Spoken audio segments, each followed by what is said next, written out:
Welcome to this week's episode of Finding the One. Today we are talking about something that's really dear to my heart, which is me going off to do Aya for the first time and meeting Selena's spirit. So what was that like for you? Because both of us, when we sat with the medicine, I think I've spoken really publicly about the fact that the medicine clearly showed me 2 years before we ever connected that I would meet the woman of my dreams and that I would have a little girl, a daughter, and that daughter would be the healing. The words are never, it's always the same. Yeah. The healing culmination, because it's literally what they told me of my heart, my mother's heart, and my grandmother's heart. Basically, the feminine line in me would heal. Mm-hmm. And so, what was this like for you? Yeah, so a week prior to going to the Aya retreat, I remember I was in a yoga class, and I feel like a lot of you will resonate when you like book yourself in to do any kind of healing medicine work. The journey often starts way before you actually drink the medicine or eat the mushrooms or whatever it is. It's like things start happening in your day to day that like, well, You're just going to have to keep going. Okay. That feel very much not a coincidence, let's say. So I'm in this yoga class, and I remember it was a yin class. I was in this like really deep stretch, and all of a sudden I could feel like this energy circling around my head. And I was like, what is that? So I like tapped into this energy, and it was like this really like excited, bubbly, like, I'm ready to come now. I'm ready to come. And I just remember speaking back to her being like, no, sweetie, like we're not ready for you yet. And I was a bit like, whoa, what was that? And I remember calling you after thinking, I just met like our little girl's spirit. It was wild. So anyway, I then go to do ayahuasca for the first time. And the first night of ceremony for me was a particularly rough one. So going into night 2. Hang on. Before you go any further, I want to first ask you this question. What for you caused you to want to go sit with ayahuasca for the first time? I think it's very important that people understand like this was like solely your decision. And you were in London at the time. I was here. What was it for you? It's so funny that you say it's solely your decision, because like once you get to know me, you'll understand like no one can convince me to do anything. Right. So it's really funny to me that you're like, this was solely your decision, because I forget that people don't know. But people, that like everything that I do very much has to come from within. Yeah. So yes, Danny didn't force me to do anything I didn't want to do. Anything. No, it was nothing to do with you. It was actually nothing to do with you. I felt, I'm trying to tap into like my energy at the time, but I think I felt, having sat with the mushrooms a few times, it had like really helped me like rewire my brain. Mm-hmm. And I felt like I was in a time in my life where it was time to start like going a little bit deeper. Mm. Like I felt like I had baggage around particularly my heart and my solar plexus, my stomach. I felt like I had a lot of shit, in my womb. In my like childlike version of myself. And I feel when you're ready, you just know you're ready. There's no questioning that, for me anyway, there was no questioning that went on. Like, should I, shouldn't I? It's as if this opportunity came about and it was perfect. Mm-hmm. So yeah. It's interesting when you say, your womb, what a lot of people don't realize is, we pass on our energy to our children. Yeah. Our unhealed energy. And particularly for a woman, whatever's going on in the womb, the baby, the baby feels that. Mm-hmm. It's one of the reasons like why I had made a commitment to myself. Like, I'm not hooking up with nobody that doesn't do the medicine. It was that important to me. Once you, I know from the outside looking in, you might think that that's a very crazy statement. But what I can guarantee you is once you sit with the medicine, you will agree 100% with that statement because you understand what I mean. Yeah. You understand what I mean? I think that was one of my number one top concerns before having a child was always, I want to feel like I'm in a space of my life where like I've peeled back. You're never going to have peeled back all the layers. Otherwise we wouldn't be here. We'd be enlightened and we'd be like singing Kumbaya on a mountain with the Buddhists. But like, I wanted to feel like I had peeled back as much as I possibly could to not pass. Oh, it's so hard for me. It's because she's awake and she's calm. Yeah. Yeah. Yeah. You wanted to feel like you had, yeah. Yeah, because I feel like I had become very aware of that connection between parent and child and how we do, and not on purpose, but we pass on our shit to our children. It just is. So all the baggage I had around anxiety, around self-esteem, around like my seriousness, my hard side of myself, like I didn't want to pass that through to my child. So I very much vowed to myself before I have a child, I definitely want to be in a place where the big shit is like healed. You know, I want to say something. You see and feel Jen now. But the Jen I met was not this Jen. And I want to say something to all of you.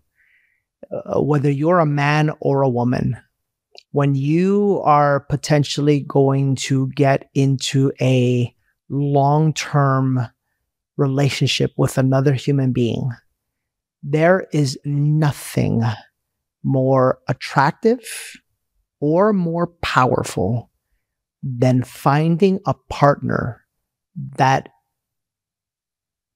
sees their trauma, their weak points, the energy within them that needs to be healed, and then has the courage to go in and deal with it so that it doesn't get passed on to you or to your children. And like we live in a world where, you know, everyone is trying to attract a partner for what's on the outside. It's all about that. It's all about having the awareness of what you need to heal within yourself and then having the courage to actually go do something about it. That makes powerful people, powerful children, powerful families. Yeah. Yeah. Even since Selena's been born, it's been such an incredible mirror for me, because if you're so abundantly aware that you don't want to pass your shit on to them, when something becomes blatantly obvious to you, comes to your awareness, it's like, you better deal with this. That's right. Because one for me was my allergies. It's like, why do I always have allergies? I'm allergic to fucking air. How is that possible? I'm a human being. How can I be allergic to nature and air? It doesn't make any sense. Right. So I really went on, and I could see it in Selena. Selena has or had allergies. And it was breaking my heart. I was like, this is all my fault. So I did. I went on like a journey into what is causing my allergies. And kind of ever since, I haven't really had allergies. Yeah. So, and nor has she. No. Anyway, so yeah. This is how new age, woo-woo, call it what you want. But this is real life, and you have the power to do the same thing. So night number 1 was rough. So fucking rough. What made it rough for people? Because people get scared. Like rough sometimes is good. Rough is what we need sometimes in ceremony. The beautiful thing about my Aya experience was it was the perfect symbolism of the polarity in the universe. It's like we can really only experience the depths of joy, love, abundance if we have had the courage to experience the depths of pain, suffering, shit, Death. And yeah, the first night for me was a rough one, but going into second night, if I can say anything, and you said this to me and someone else had said it to you, it was something like drinking ayahuasca for the first time is having courage. But do you know what's more courageous? Drinking the second night after you've had a rough first night. And it's so true, because you think like, what? Okay, I feel like I did it. I don't need to do that again. That's when you got to go back in. And that's when that's when you have to go back in, because my second night was just like bliss, like the feeling of pure bliss, love, joy. And right very much near the beginning of that ceremony, I'm laughing because I remember in my head, I had like a mantra that I was like, I only allow peace, love, and joy. Peace, love, and joy. Because when you're going in, there's that fear. Yeah. They're like, oh, don't take me to another dark place. I don't want to see it. So I've been there. I asked her, please make it easy this time. So I was like picturing you and my family, and I was like, it's funny, isn't it? Because you like, I'm laughing because I almost feel her laughing. Like it's like, there's a connection. It's like a beautiful connection, Peace, love, and joy. Peace, love, and joy. And right near the beginning of that ceremony, I could feel like a tickling sensation on my boob. And I remember just like looking down. I don't remember if my eyes were open or closed, metaphorically looking down. And I saw a baby on my breast. I was like, whoa. And in that moment, it was truly the only way I can describe it is the purest love I had ever experienced in my whole entire life. Like just pure love, like no attachment, no edges of nastiness, like pure. And in that moment, I was like, oh my God, this is what it feels like to have a child. And immediately I knew like this was my child. Like I had met this spirit baby. I was like, whoa. Not ready for that. Well, not ready for that. But what happened in the days, weeks, months following was I got this like, craving for that pure love back. So I remember I kept saying to my mom, I think I want a baby. I think I want a baby. Because I just wanted to like feel the love a mother has for her child. You know what I just got? What? I just got that the medicine gave me the message. I always knew I was going to have a girl. Mm-hmm. The medicine gave it to me. And then the medicine gave you the feeling that you needed to feel to energetically both crave it to actually create her. Mm-hmm. She's literally from up there. Like the puppeteer. That's fucking wild. That's wild. Yeah. Do we want to go into the story of how we found out and everything? Do I want to go into then when I decided to do the mushroom journey? Okay, go. Yeah. Are we on a Selena flex right now? Let's do Selena plant medicine flex. Let's do that. That's what we're doing. Yeah. So, I think we have to go into Abu Dhabi. Abu Dhabi. So we go to Abu Dhabi. Jen's mom and dad like My family. Your family, your brother, Nick, Emily, everybody goes to Abu Dhabi every year, or used to go to Abu Dhabi every year. No, we used to go to Dubai. Dubai. But this year we were going to try Abu Dhabi. Right. And the room was purchased, and your dad and you guys invited me. Yeah. Which it's a very strange way to explain that you came to Abu Dhabi with my family. Well, I mean, the room was purchased. Well, I mean, like, hang on, time out. Okay, understand my background. Understand, no mom or dad, no. So no one's ever bought me anything. Yeah. I buy myself everything. Yeah, it was weird for you. Very weird, and I take care of myself. So the room was purchased. So the room was purchased. That's why I said that. And you told me, like, come. Yeah. And I was like, can I admit something to you?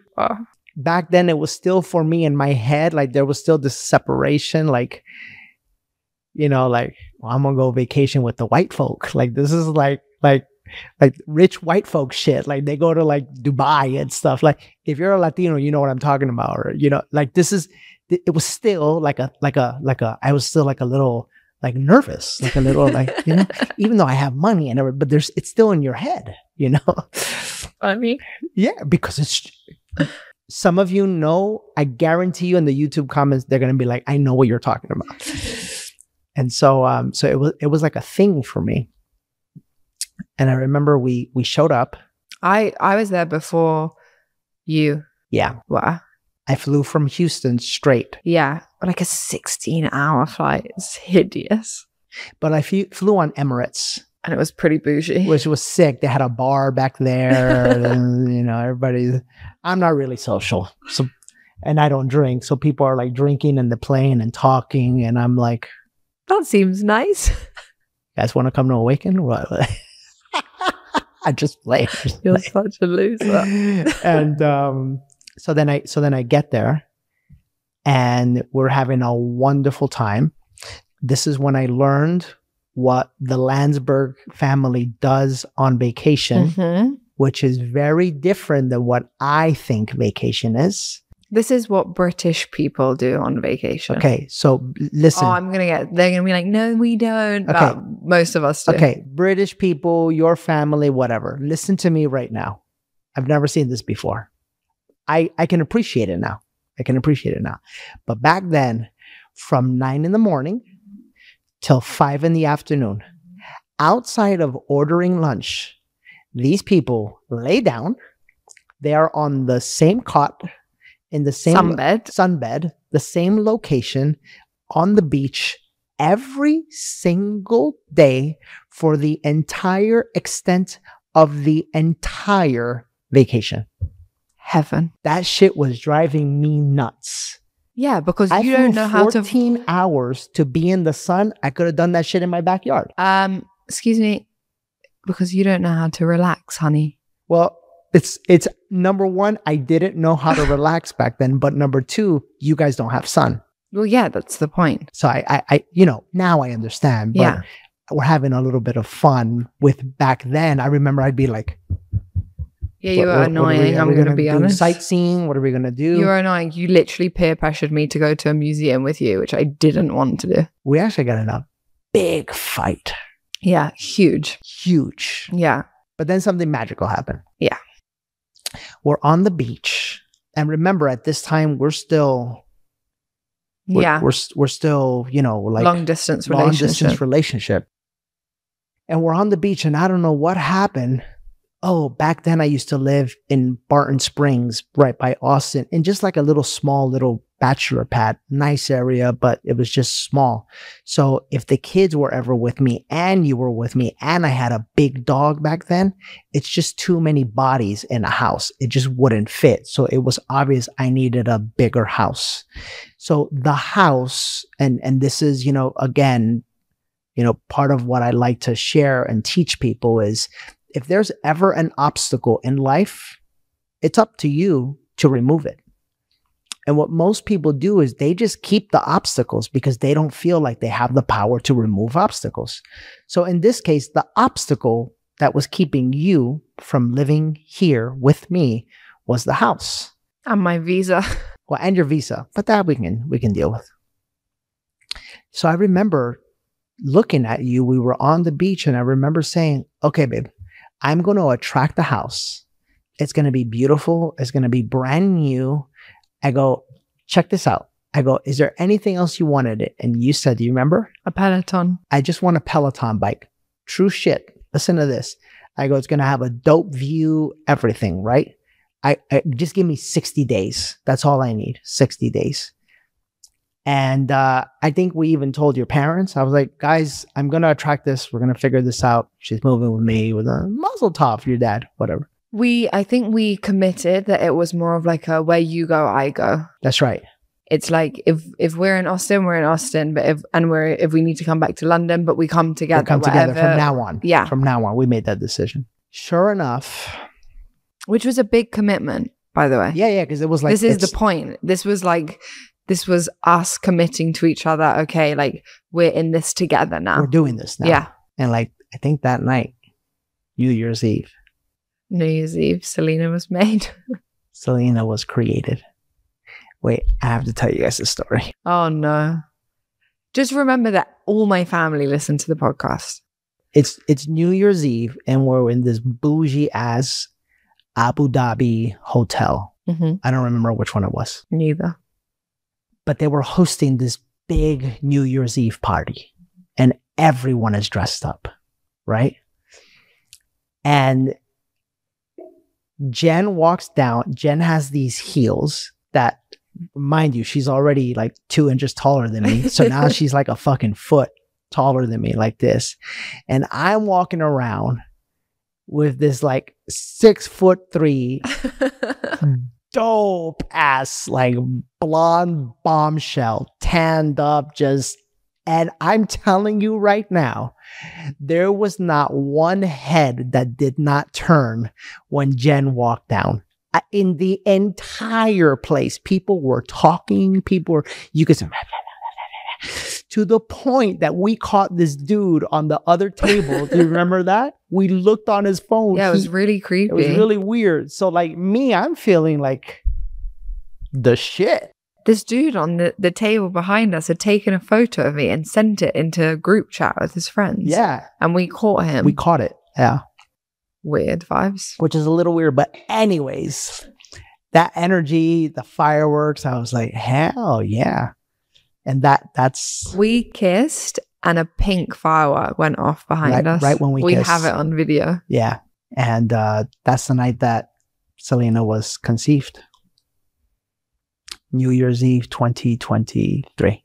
Well, 22 going into 23. Going into 2023. Yeah. Yeah. Where do we go from here? The mushroom journey. Yeah. Or do you want to say anything else? I feel like I want people to know that like Selena was like a true scientific impossibility, which makes it even wilder, to be honest. Yeah. Because, yeah, I mean, it was like she wanted to come. She wasn't taking no for an answer. She's like, I'm going to find a way. Well, and if you meet her now, that is literally her our daughter. That is literally our daughter. Yeah. So I went home to London. You went home to Austin. We separated. And then I kept getting this itch to do a mushroom journey. But the itch was to do a mushroom journey on my own. We do not recommend anyone listening do that, by the way. Do not try this at home. Seriously. No, seriously, don't do that. Seriously, do not do that. Don't do that. Don't do that. Speaking of plant medicine, if you want to go sit with the medicine, go to our friends at Reunion, reunionexperience.org, fill out the intake form. They'll answer all your questions. So, yeah, seriously, if you're going to go do a medicine journey, go somewhere magical to do it. That's one thing I majorly learned about doing Aya in a big city is don't do it. Go to the jungle. Seriously. Yeah. Yeah. And do it with like people that feel right, that feel supportive, that like are going to hold your hand throughout, like metaphorically, but right, yeah. Right. So I decided to do a mushroom journey on my own, which for me at the time felt right. Even though we don't recommend, that was the right thing for me to do. And I remember setting up my apartment with my crystals and my cards, and everything was laid out. And then just before I started ceremony, I looked at my deck of cards. I was like, I don't want to draw from this deck of cards. I want to draw from another deck of cards that literally had been in my drawer for months that I'd never opened. Tarot cards. Tarot cards. Yeah. Well, no, oracle cards. But it just came to me like, you have to draw from that deck of cards. So I go get the cards, literally still had the plastic on, never even opened them. And I shuffle the cards up and I'm like, okay, like guide me. I'm not 100% sure what why I've been called here. I had some intentions, but like guide me on my way. What are we here to focus on? And I draw this card that says, healing your mother line. I feel like I've done a lot of healing on my mother line. Like what? Anyway, didn't really think anything of it. Set it down as my intention. And then off I went into space. And when I say the entire journey started, I remember vividly, started with elephant mothers to like tree mothers, to Japanese tribal mothers, to every single form of mother that you could think of, and just actually experiencing like how painful the worry is around motherhood, like that you love this thing so much and maybe you feel they're being harmed or they're being wronged, and like how painful it is, and the polarity between loving something so much but it causing you suffering because you love it so much. And I kind of got to the end of the journey. I was like, wow, super fascinating. Like I feel like I've been upgraded I'd been working a lot on upgrading from girlhood to womanhood. It's like now I've been upgraded from womanhood to motherhood. But in the sense of maybe I'm going to be like this nurturer that helps other women tap into their womanhood. And it's just like elevated me to be able to hold that space. It, not elevated, expanded me. Yeah. And I literally didn't think anything of it. Like took a lot of nuggets from that. Felt really amazing. That was it. Carried on. We carrying on? I remember you even told me that they showed that we had been together in past lives. Was it that journey? I thought that was a previous journey. I don't know. Yeah, I've seen that several times before. I even saw that on in the most recent journey I did. I saw like our two like inner childs playing with each other. It was beyond cute. But anyway. So you carried on. So I carried on, like nothing was okay. The whole journey was about motherhood. Yeah. But like you had no idea. No. Right. So I carry on. Bear in mind, I've now done a plant medicine journey. I'd go and take ice. It's January. I'm taking ice cold river dips. I'm rock climbing and falling from the height of heights. And I remember I used to walk every single morning the same loop around the park. And I remember on this one section, there's like a flight of stairs. And I remember it starting to get really hard. Oh, like, why am I so puffy? I'm really out of shape, but I'm doing all the same things. Maybe I need to work more on my cardio. I don't know. I started getting like really weird mood swings. And then I go climbing. And on my way to climbing, I remember calling you, being like, I have this like major craving for an apple. And I said, oh, fuck. So I really need this red apple, specifically that they sell at Marks and Spencer's. I needed that red apple. So I drive there on the way to climbing, forget to buy the apple, buy myself some salt and vinegar crisps instead, chips. and go to climbing. I'm climbing again. I'm finding it much more difficult than usual. Odd. Get to dinner with my friend Danica. And I will never forget this for the rest of my life. I won't either. This woman sits down next to me and she has a pad thai. And the smell of this pad thai sends me white. It's like the worst smell I have ever smelled in my entire human existence. By the way, I'd already noticed I had a heightened sense of smell.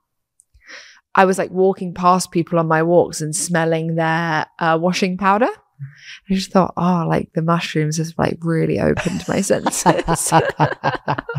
You thought you were getting really spiritual. I thought I was getting like uber spiritual.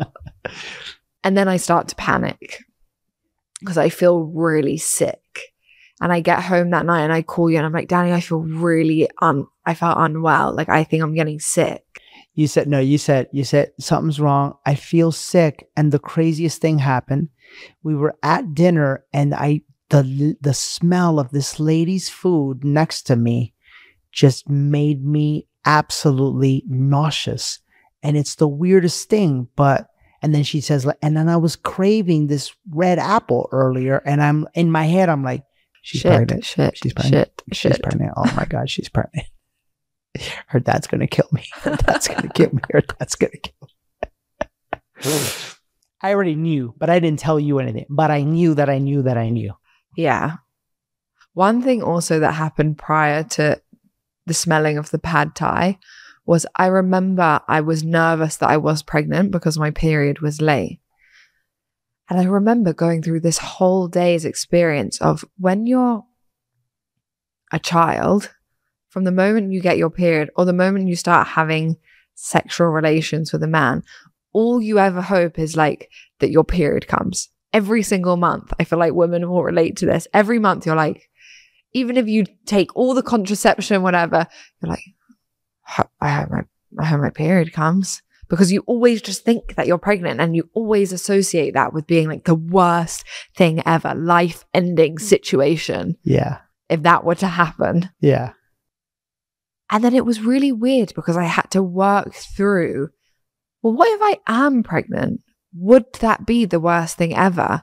I had to unravel this story that every month when my period is a bit late or doesn't come, that it's going to be like end my life. And then I was like, wait, maybe if I was pregnant, I'm with someone that I love, we've committed to each other, maybe it wouldn't be the worst thing ever. Right.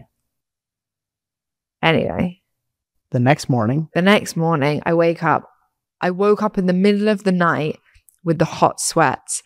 And my sister-in-law, who was pregnant at the time, and I asked her, how did you know you were pregnant? She said, I woke up in the middle of the night with the hot sweats.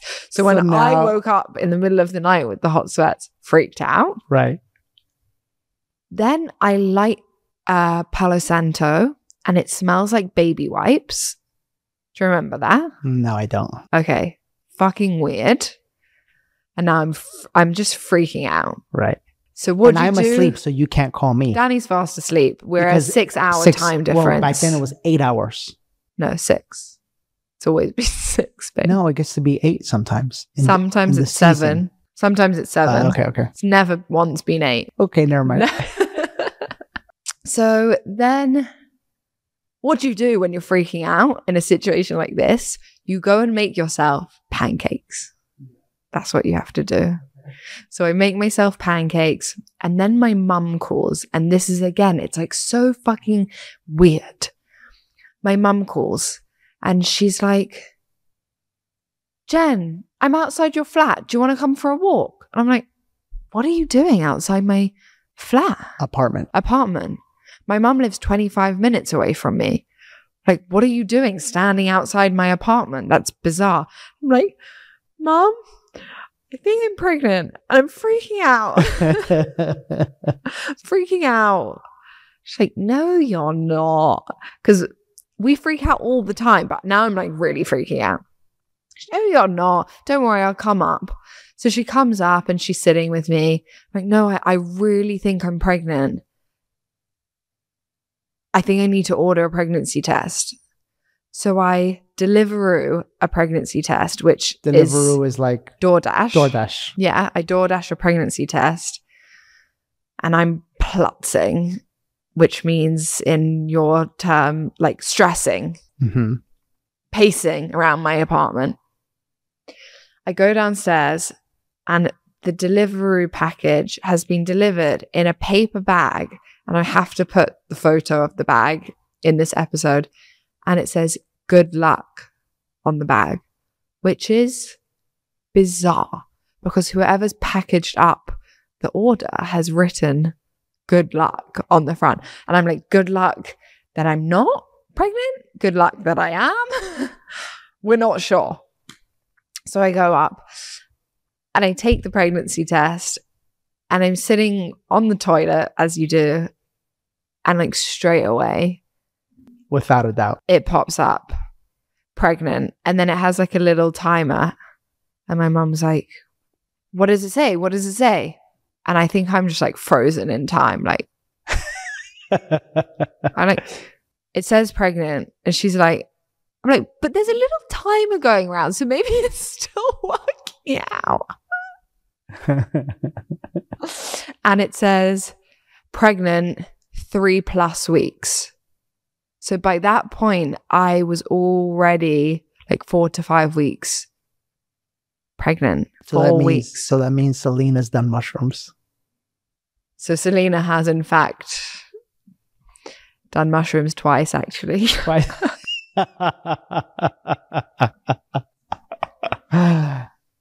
Like, please don't hate me for that. I really didn't realize.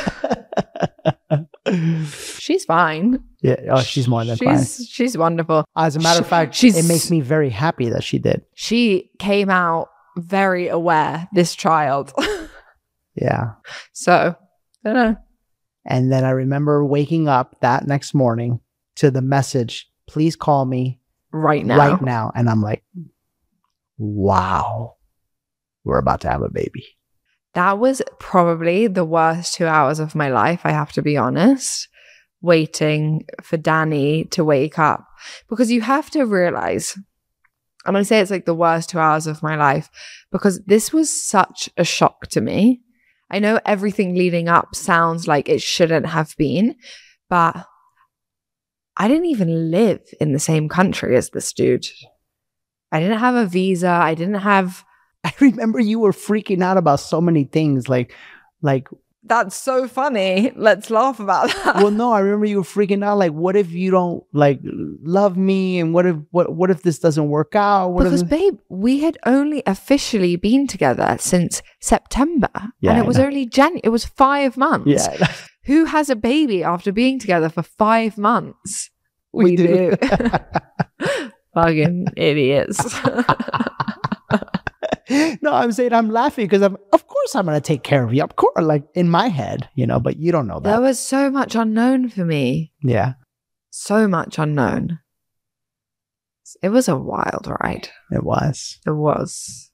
But here we are. Here we are. With a beautiful baby. Yeah. One more for sure. So in the last mushroom ceremony I did, I saw our baby boy's spirit. Yeah. Yeah. But I also saw another little girl. Yeah, you're tripping. Yeah. That would be 6 kids for me. That's a lot of kids. Should keep it in your pants, Mark. Stop spreading your seed. But the other really beautiful thing was that, your mom was very supportive. We were both kind of worried about what your dad would say. And I literally went home that night freaking out, told my dad, and he was like, why are you crying? Mazel tov. Yeah, it's beautiful. Yeah. What? He was like, what else am I going to say? But it all worked out. It really did. A question? Questions? Let's break. Let's go do some questions. All right. So I'm going to ask this one. So, and it's interesting. I'm going to ask this one because I think too many people get caught up on this and they don't understand that it was all part of the journey. So the question is, Jen, you said Danny was not your dream guy physically. So how did you know he was the one? That was a huge part of my journey that I needed to overcome, because I don't know if I've explained this on previous shows, but people bring this up all the time. But Danny wasn't your dream guy. And it's like, no, my mind was telling me that my dream guy doesn't look like this. But the powerful moment where I dated someone that looked like my dream guy was actually not my dream guy. And it's like,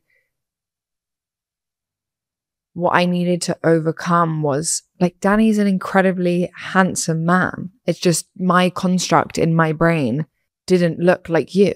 Right. But what does it matter what my construct in my brain looked like?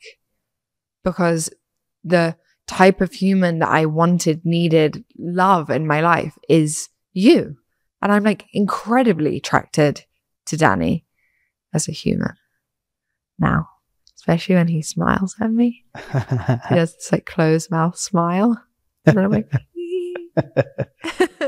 But I also want to answer that, because in many ways, like, I think in many ways you were my dream girl, but in many ways you weren't also. Like, never in my life did I think I'd be with someone that wasn't Hispanic. yeah. That was a very big deal to me. Spanish music, Spanish word, it's a big part of my life. Yeah. Never in my life did I think I'd be with someone that was taller than me. So those two things are very big things, and they were not a part of the makeup of my dream partner either. And it's been interesting, but like just the other night we were laying there, and we had worked through some of the issues that we worked through in the previous episode. And you know what I thought? I thought that my mind was making up what we discussed in the last episode, because underneath it, I was scared to let you down. You know, I was scared to let you down, you know, in marriage. And I think what you guys are failing to miss is that when you live as a societal being, like, the world makes you focus on the exterior. That's the whole ideal dream, right? And when you journey within and you connect to yourself as a spiritual being, you start to realize that the real value of a human being is on the inside. It's their heart, their soul, their energy, their frequency, and what life is like with them. Because I'll tell you right now, I've been with some people who might be like the dream person on the outside, but you're fucking miserable with them. So then what does that matter? Mm-hmm. You know? So, yeah. You gonna ask me one? Yeah. All right, let's do it. Why doesn't my man like physical touch if he claims to be in love with me? A lot of different reasons.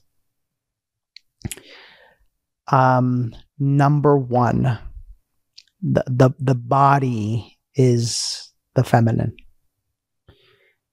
And so the less that a man is connected to his feminine, the less he is connected to his body, the less he is connected to receiving love through the body. That's number one. Number two, I hate to break it to you, a lot of people, and I think in particular men, don't actually know what love is. I sure as heck didn't.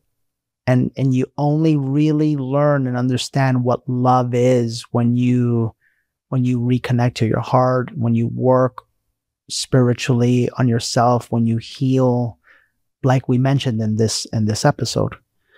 Until then, what you're living or experiencing with another person is, you know, some sort of attachment, some sort of desire fulfilled. But real love, how do you express real love? It's expressed in many different ways, and one of them is physical touch. I think And then third, I don't know your man's work schedule or what he's like when it comes to work. But when a man is like fully engaged in that part of his life, I think timing could be a big thing as well, to be fair, because there's times that like I love you, but I don't necessarily like, I'm not open to that. Like my mind is focused on something else. And the final thing is go into his childhood. Like see, was love readily available for him in his childhood? You'll normally notice a pattern, like everything has to do with the mother and father. And so if either his mother or his father, particularly in this case, by the way, with a woman, the body, feminine, his mother, if his mother didn't show him physical love, he could very much have an energetic block around his heart chakra. Deeper question. Is that the kind of love you want to be in? Is that how you want to experience life? Is that how you want your love relationship to feel like? That's the deeper question. It's never about the other person. It's about you. It's about what within you energetically attracted someone who wasn't available to receive physical love in that aspect. Yeah. And I want to preface this by reminding all of us that we are the creators of our life. And so, you truly get to choose how you want to live your life. Many of us have forgotten that. Many of us succumb to the pressures of our family, religion, society, whatever the case may be. And so we get in relationships that don't really fulfill all parts of us. I can tell you firsthand that the only reason that this became is because I committed to myself. And yeah, I took a divorce to get into this energy, but I committed to myself. I am not being with anybody that doesn't fulfill every part of me. And so those were my answers as to maybe why he doesn't like physical touch, but it's never about him. It's about you. Do you want to be with someone that doesn't like physical touch? That's the real question. And if you don't, well, this is what we've been teaching you guys on this episode. A conversation has to be had. And if that conversation happens in a loving manner, and your partner is open to going deep with you on the journey of discovering what are his wounds, what are his traumas, what's the blockage around, physical touch, then together as a couple, you can work on it together, and that's when relationship becomes healing, is when you have the courage to say, baby, time out. Kind of don't want to be in a relationship like this. I like touch. Touch is important to me. So what's going on? Like, how can we work on this together? How can we, heal this together? And hopefully you're with someone that on the other end will be open to and has the courage to be vulnerable, to connect to his feminine, his heart, and work through it with you. Yeah. Nice. Yeah. Mm-hmm. Cool. As always, guys, thank you so much for all of your comments. We love your YouTube comments, by the way. That's kind of like where the community is building, and you guys, and we pretty much read every single one, just so you know. Mm-hmm. We spoke a lot about plant medicine. Please make sure I feel like you feel from us the magic that it has done in our lives. If that's something that you want to partake in, we push everyone to Reunion for a reason. You can fill out an intake form. They can talk to you about it. You can ask questions and see if that's something that is right for you. And then it's a beautiful beachfront resort in Costa Rica, which you're going to love. Have a good week. Yeah, have a good week. We'll see you next week on another episode Finding the one. Finding the one. Finding the one.